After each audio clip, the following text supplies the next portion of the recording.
नमस्कार। ये रामायण कथा पूरी तरह से श्रीमद् वाल्मीकि रामायण के ऊपर आधारित है। यदि आप इसका निरंतर श्रवण करते रहना चाहते हैं तो इस चैनल को सब्सक्राइब ज़रूर कर लें और आगे आने वाली सभी पॉडकास्ट के नोटिफिकेशन के लिए बेल आइकन को भी ज़रूर से प्रेस कर दें। अब हम सुनेंगे 118वां सर्ग, मूर्तिमान अग्निदेव का सीता को लेकर चिता से प्रकट होना और श्री राम को समर्पित करके उनकी पवित्रता को प्रमाणित करना तथा श्री राम का सीता को सहर्ष स्वीकार करना। ब्रह्मा जी के कहे हुए इन शुभ वचनों को सुनकर मूर्तिमान अग्निदेव विदेह नंदिनी सीता को पिता की भांति गोद में लिए चिता से ऊपर को उठे। इस चिता को हिलाकर इधर उधर बिखराते हुए दिव्य रूपधारी हव्य वाहन अग्निदेव वैदेही सीता को साथ लिए तुरंत ही उठकर खड़े हो गए। सीता जी प्रातःकाल के सूर्य की भांति अरुणित कांति से प्रकाशित हो रही थी। तपाए हुए सुवर्ण के आभूषण उनकी शोभा बढ़ा रहे थे। उनके श्रीअंगों पर लाल रंग की रेशमी साड़ी लहरा रही थी। सर पर काले काले घुंघराले केश सुशोभित होते थे। उनकी अवस्था नई थी और उनके द्वारा धारण किए गए फूलों के हार कुमलाए तक नहीं थे। अरिंध्य सुंदरी सती साध्वी सीता का अग्नि में प्रवेश करते समय जैसा रूप और वेश था, वैसे ही रूप सौंदर्य से प्रकाशित होती हुई उन वैदेही को गोद में लेकर अग्निदेव ने श्री राम को समर्पित कर दिया। उस समय लोक साक्षी अग्नि ने श्री राम से कहा, श्री राम, ये आपकी धर्म पत्नी विदेह राजकुमारी सीता है, इसमें कोई पाप या दोष नहीं। उत्तम आचार वाली शुभ लक्षणा सती ने मन, वाणी, बुद्धि अथवा नेत्रों द्वारा भी आपके अतिरिक्त किसी दूसरे पुरुष का आश्रय नहीं लिया। इसने सदा सदाचार परायण आपका ही आराधन किया है। अपने बल पराक्रम का घमंड रखने वाले राक्षस रावण ने जब इनका अपहरण किया था, उस समय ये बेचारी सती सूने आश्रम में अकेली थी। आप इसके पास नहीं थे, अतः ये विवश थी। रावण ने इसे लाकर अंतःपुर में कैद कर लिया, इस पर पहरा बिठा दिया। भयानक विचारों वाली भीषण राक्षसियाँ इसकी रखवाली करने लगीं। तब भी इसका चित्त आप में ही लगा रहा। यह आप ही को अपना परमाश्रय मानती रही। तत्पश्चात भांति भांति के लोभ दिए गए। इस मिथिलेश कुमारी पर डांट फटकार भी पड़ी, परंतु इसकी अंतरात्मा निरंतर आप ही के चिंतन में लगी रही। इसने उस राक्षस के विषय में कभी एक बार भी नहीं सोचा, अतः इसका भाव सर्वथा शुद्ध है। ये मिथिलेश नंदिनी सर्वथा निष्पाप है। आप इसे सादर स्वीकार करें, मैं आपको आज्ञा देता हूँ। आप इससे कोई भी कठोर बात न कहें। अग्निदेव की ये बात सुनकर वक्ताओं में श्रेष्ठ धर्मात्मा श्री राम का मन प्रसन्न हो गया। उनके नेत्रों में आनंद के अश्रु छलक आए। वे थोड़ी देर तक विचार में डूबे रहे। तदंतर महातेजस्वी, धैर्यवान, महान पराक्रमी तथा धर्मात्माओं में श्रेष्ठ श्री राम ने देव शिरोमणि अग्निदेव से उनकी पूर्वोक्त बात के उत्तर में कहा, भगवान, लोगों में सीता जी की पवित्रता का विश्वास दिलाने के लिए इनकी ये शुद्धि विषयक परीक्षा आवश्यक थी, क्योंकि शुभ लक्षणा सीता को विवश होकर दीर्घ काल तक रावण के अंतःपुर में रहना पड़ा है। यदि मैं जनक नंदिनी की शुद्धि के विषय में परीक्षा न करता तो लोग यही कहते कि दशरथ पुत्र राम बड़ा ही मूर्ख और कामी है। यह बात मैं जानता हूँ कि मिथिलेश नंदिनी जनक कुमारी सीता का हृदय सदा मुझ में ही लगा रहता है, मुझसे कभी अलग नहीं होता। ये सदा मेरा ही मन रखती, मेरी इच्छा के ही अनुसार चलती हैं। मुझे यह भी विश्वास है कि जैसे महासागर अपनी तटभूमि को नहीं लांघ सकता, उसी प्रकार रावण अपने ही तेज से सुरक्षित इन विशाल लोचना सीता पर अत्याचार नहीं कर सकता था। तथापि तीनों लोकों के प्राणियों के मन में विश्वास दिलाने के लिए मात्र सत्य का आश्रय लेकर मैंने अग्नि में प्रवेश करती हुई विदेह कुमारी सीता को रोकने की चेष्टा नहीं की। मिथिलेश कुमारी सीता प्रज्वलित अग्निशिखा के समान दुर्घर्ष तथा दूसरे के लिए अलभ्य है। दुष्टात्मा रावण मन के द्वारा भी इन पर अत्याचार करने में समर्थ नहीं हो सकता था। ये सती साध्वी देवी रावण के अंतःपुर में रहकर भी व्याकुलता या घबराहट में नहीं पड़ सकती थी, क्योंकि ये मुझसे उसी प्रकार अभिन्न है जैसे सूर्यदेव से उनकी प्रभा। मिथिलेश कुमारी जानकी तीनों लोकों में परम पवित्र है। जैसे मनुष्य पुरुष कीर्ति का त्याग नहीं कर सकता, उसी प्रकार मैं भी इन्हें नहीं त्याग सकता। आप सभी लोकपाल मेरे हित की ही बात कर रहे हैं और आप लोगों का मुझ पर बड़ा स्नेह है, अतः आप सभी देवताओं के हितकर वचन का मुझे अवश्य पालन करना चाहिए। ऐसा कहकर अपने किए हुए पराक्रम से प्रशंसित होने वाले महाबली, महायशस्वी, विजयी वीर रघुकुल नंदन श्री राम अपनी प्रिया सीता से मिले और मिलकर बड़े सुख का अनुभव करने लगे, क्योंकि वे सुख भोगने के ही योग्य हैं। अब है महादेव जी की आज्ञा से श्री राम और लक्ष्मण का विमान द्वारा आए हुए राजा दशरथ को प्रणाम करना और दशरथ का दोनों पुत्रों तथा सीता को आवश्यक संदेश देकर इंद्रलोक को जाना। श्री रघुनाथ जी के कहे हुए इन शुभ वचनों को सुनकर श्री महादेव जी और भी शुभतर वचन बोले। शत्रुओं को संताप देने वाले विशाल वक्ष स्थल से सुशोभित महाबाहु कोमल नयन, आप धर्मात्माओं में श्रेष्ठ हैं। आपने रावण वध रूपी कार्य संपन्न कर दिया, यह बड़े सौभाग्य की बात है। रावण जनित भय और दुख सारे लोगों के लिए बढ़े हुए घोर अंधकार के समान था, जिसे आपने युद्ध में मिटा दिया।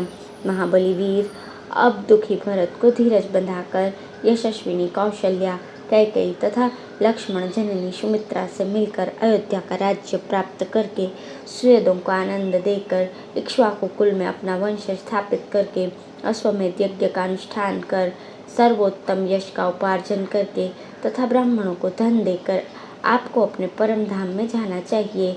काकुत्स्थकुल नंदन, देखिए ये आपके पिता राजा दशरथ विमान पर बैठे हुए हैं। मनुष्य लोक में ये ही आपके महायशस्वी गुरु थे। ये श्रीमान नरेश इंद्रलोक को प्राप्त हुए हैं। आप जैसे सुपुत्र ने इन्हें तार दिया। आप भ्राता लक्ष्मण के साथ इन्हें नमस्कार करें। महादेव जी की ये बात सुनकर लक्ष्मण सहित श्री रघुनाथ जी ने विमान में उच्च स्थान पर बैठे हुए अपने पिता को प्रणाम किया। भाई लक्ष्मण सहित भगवान श्री राम ने पिता को भली भांति देखा। वे निर्मल वस्त्र धारण करके अपनी दिव्य शोभा से दीप्यमान थे। विमान पर बैठे हुए महाराज दशरथ अपने प्राणों से भी प्रिय पुत्र श्री राम को देखकर अति प्रसन्न हुए। श्रेष्ठ आसन पर बैठे हुए उन महाबाहु नरेश ने उन्हें गोद में बिठाकर दोनों बाहों में भर लिया और इस प्रकार कहा, राम, मैं तुमसे सच कहता हूँ, तुमसे विलग होकर मुझे स्वर्ग का सुख तथा देवताओं द्वारा प्राप्त हुआ सम्मान भी अच्छा नहीं लगता।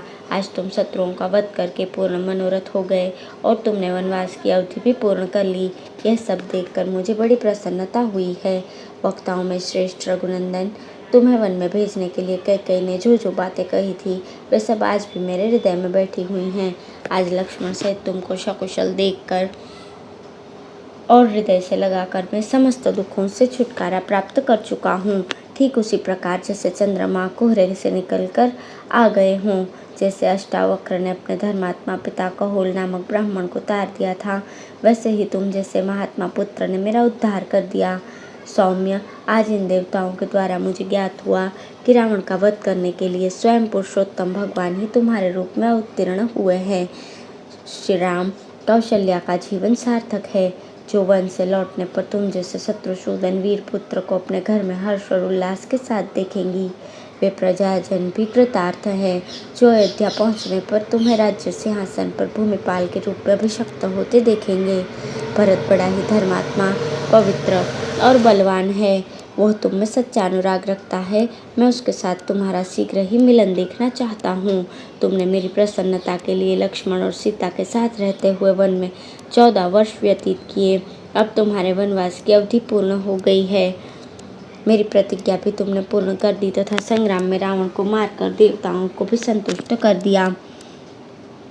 शत्रुसूदन, ये सभी कार्य तुम कर चुके, इससे तुम्हें स्पृहणीय यश प्राप्त हुआ है।